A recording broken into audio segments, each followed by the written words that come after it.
Le monde bascule en termes climatiques et donc on va devoir se retrousser les manches et c'est à vous et à moi d'apporter notre pierre à l'édifice. Madagascar, un véritable paradis de la biodiversité qui s'effrite peu à peu. Cette terre majestueuse et singulière est aujourd'hui le 4e pays le plus vulnérable face au changement climatique. Une tragédie silencieuse, d'autant plus révoltante que Madagascar est carboneutre. L'île est l'un des 4 pays au monde à émettre si peu de gaz à effet de serre qu'elle annule son propre impact. Bien qu'elle ne contribue pas au réchauffement climatique, elle en paie lourdement le prix. Il y a les paysans qui souffrent de la production agricole. Ils souffrent aussi par rapport au contexte climatique. À Madagascar, l'agriculture n'est pas un choix, c'est une nécessité. C'est elle qui nourrit, qui rythme les jours et les saisons.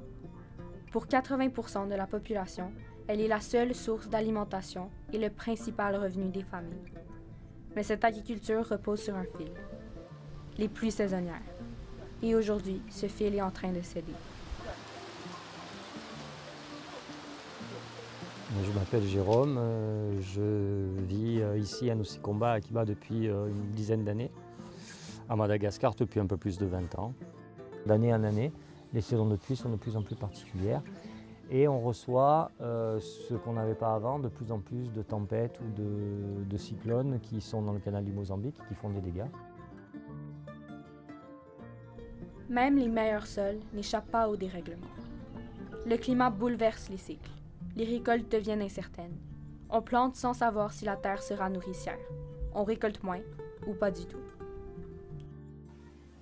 Fa 5 amby roapolo taogno namboleko teto Nosy Be. Ia naviako nifindra Nosy Be, naharegny Nosy Be mamokatra izy koa fa mitsabo forisa fe andalaovany vazaha faty. Ia, ny famoliagna fa nisy fivoana. Tamin'ny taloha zay namboly tegna nanjary tsara le volonay. Izy io azo fivoan-toetrandra nideky le volonay nanjary lasa madiny. Là, cette année et l'année dernière, on a un gros problème au niveau du cacao. Des cultures hautement lucratives, comme le cacao et la vanille, qui rapportent plus de 600 millions de dollars à l'économie malgache, sont en péril. La crise environnementale devient inévitablement sociale, car la mort des sols, c'est l'effondrement de tout moyen de survie pour ceux qui en dépendent. Et à un moment donné, ça sera sans retour. On ne pourra pas replanter facilement de la forêt sur une terre qui n'existe plus. En 2021, l'ONU tire la sonnette d'alarme. Madagascar est menacée par la première famine au monde causée par les changements climatiques et les enfants sont les premières victimes. En 2024, l'UNICEF estime que 2 millions de jeunes malgaches souffrent de malnutrition chronique. De plus, faute d'opportunités sur leur propre île, des jeunes commencent à envisager un futur ailleurs. Je pense que tout le monde en fait veut partir à l'extérieur. Et ça c'est triste parce que ça se passe comme ça maintenant. Tous les jeunes veulent partir vivre ailleurs parce qu'on ne supporte plus. Face à la gravité de la situation et au départ massif des jeunes, les agriculteurs n'ont d'autre choix que de s'adapter. Des solutions émergent portées par ceux qui ont choisi de s'engager pour leur pays, qu'ils soient d'origine ou d'adoption. À Nosy Be, à ce moment, je fais des formations pour les personnes vulnérables, c'est-à-dire les paysans agricoles. Donc je renforce leur capacité par rapport à leur méthode de plantation liée au changement climatique, c'est-à-dire l'agroécologie. C'est ainsi que se développe l'agriculture syntropique, une manière de cultiver où l'on remet les plantations industrielles dans les conditions de lumière et de fertilité qu'elles auraient dans leur milieu naturel, ainsi régénérant les sols abîmés. Nous, on est plutôt sur une culture, on va dire, syntropique de l'agroforesterie, avec beaucoup de diversité. Ce qui fait qu'on a toute l'année, on est en permanence avec des productions. On regarde beaucoup ce que fait la nature, essayer de copier en fait la nature. Parce qu'on pense que c'est mieux de copier la nature que de faire l'inverse, parce que c'est quand même la nature qui a tout inventé. On observe, On partage et on adapte. Des gestes simples portés par une vision commune. Soigner la terre pour qu'elle puisse un jour redonner. Le hevitry anahy zany tokony misy tany hifindrana zegny hitsaboana satria le tany io fa reraka. Na ny ambadibadiky mba afaka atao retogno telo koa mipody ady sao mba fa misimisy zizy.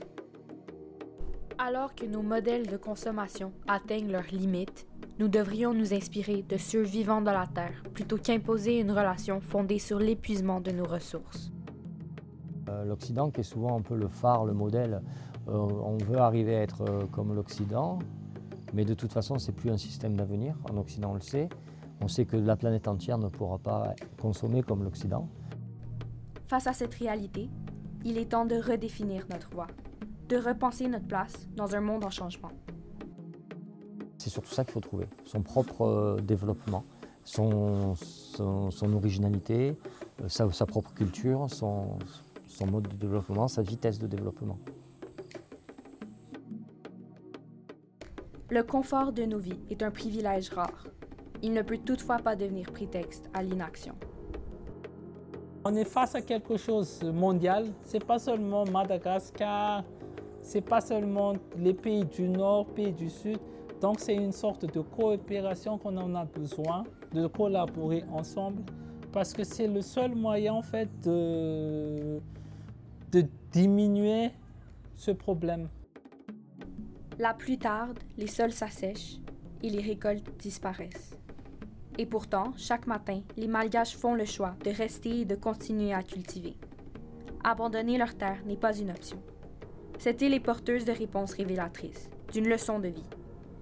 Mais à quoi bon des réponses si personne ne prend le temps de les écouter? Leur silence résonne fort. Tendre l'oreille, c'est commencer à agir. Détourner notre regard, c'est condamner à l'oubli le chemin parcouru par ces précurseurs du combat climatique. C'est se fermer les yeux. Et ce chemin, forgé par la volonté d'un avenir meilleur, est celui que nous devrons suivre, si nous espérons encore pouvoir récolter demain.